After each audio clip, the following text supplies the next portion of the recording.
Eu sou Levi Costa e vou falar sobre o hardware e o software no ser humano.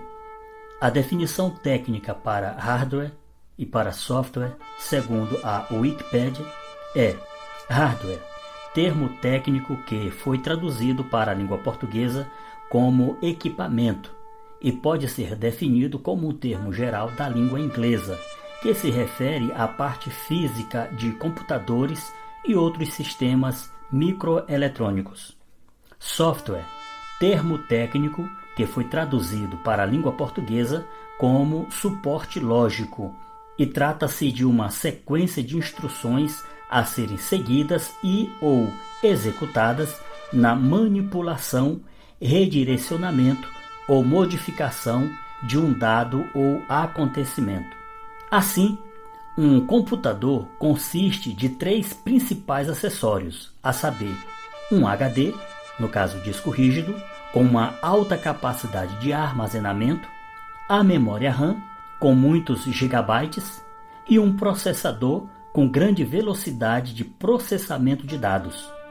Portanto, um computador sem esses acessórios não seria, na prática, um computador de fato. Fazendo um paralelo entre um computador e o ser humano, o que seriam esses acessórios em nós, seres humanos?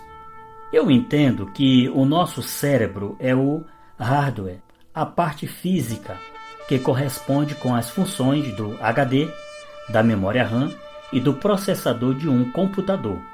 Já a nossa mente é o software, a parte lógica, portanto, a parte não física, que é onde, por exemplo, se encontra a nossa consciência. Mas o que seria, se é que seria algo, essa consciência antes de existirmos como pessoa física? E o que ela será, se é que será algo, depois de deixarmos de existir neste presente corpo, tipo hardware? Eis então a grande questão do ser e do existir, a saber, o antes e o depois dessa nossa essência consciente como pessoa física que somos.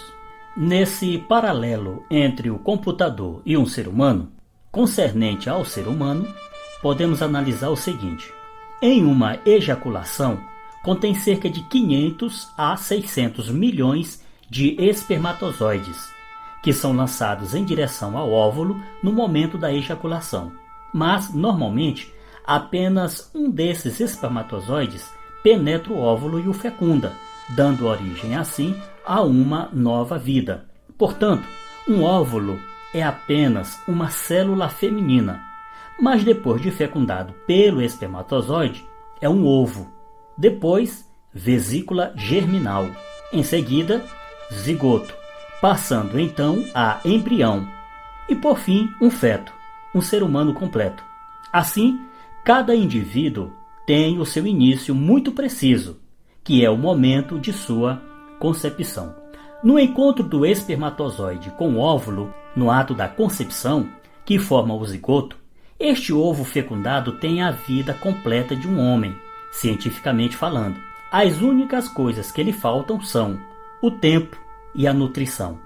Só para se ter uma ideia, um espermatozoide possui cerca de 37,5 megabytes de informação em forma de DNA.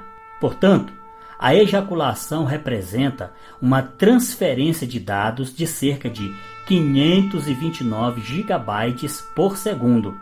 Comparado a um computador, nesse caso, se trata de um supercomputador no ser humano.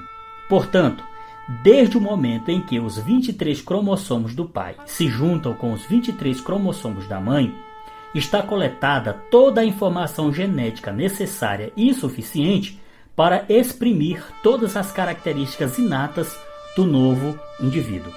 Diante desse fato, muitas teorias já se desenvolveram quanto à origem da alma-espírito no ser humano. Ou seja, quanto ao momento exato em que a parte não física se faz real no novo ser que fora concebido. Mas é no campo religioso que se tem mais acentuadamente essa discussão em relação a uma alma ou espírito no ser humano. Isso porque é na religião que se encontram respostas tidas como revelação divina concernente à origem da vida como um projeto de Deus. Religiosidade à parte, podemos raciocinar e discutir outras possibilidades, como, por exemplo, no caso da centelha divina, ou ainda, segundo a física quântica, a partícula subatômica ou partícula quântica, não como resposta exata, mas como uma possibilidade.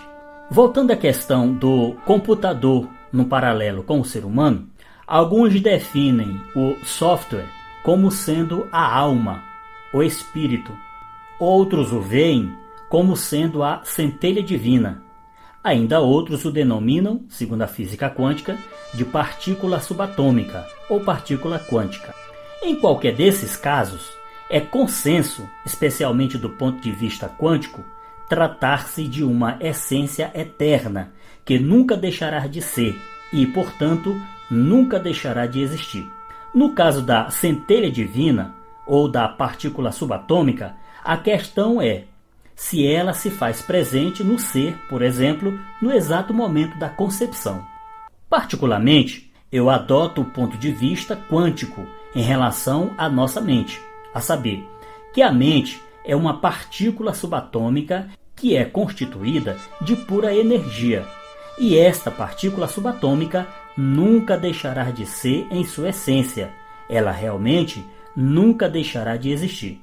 Nesse caso, essa partícula ou centelha, tipo um software, é instalado no ato da concepção, que a partir de então passa a ser o nosso verdadeiro eu, habitando um corpo físico provisório, porém único e exclusivo, como é para cada ser humano concebido. Assim, eu vejo o ser humano como um hardware e um software à semelhança de um computador, onde o hardware é o cérebro, a parte física palpável, e a mente é o software, a parte lógica, não palpável, não física. Contudo, sem esse software, que é a mente ou consciência, não seríamos nada, apesar do hardware, que é o cérebro. Portanto, o mesmo se dá com um computador, que embora tenha um HD, uma memória RAM e um processador, contudo, sem nenhum software instalado, ou seja, sem nenhum programa instalado, como no caso da mente ou consciência no ser humano, seria esse computador sem uso prático e sem utilidade. Para concluir, faço uso das palavras do grande gênio Nikola Tesla, que disse, abre aspas, meu cérebro é apenas um receptor. Existe no universo uma fonte, de onde obtemos conhecimento, força, inspiração. Fecha aspas. Então eu complemento esta fala de Nikola Tesla com o seguinte, o cérebro é, portanto, o hardware, a parte física palpável, e o software é a mente ou consciência, a parte lógica, não física, não palpável. Esse é, então, o hardware e o software no ser humano. É isso.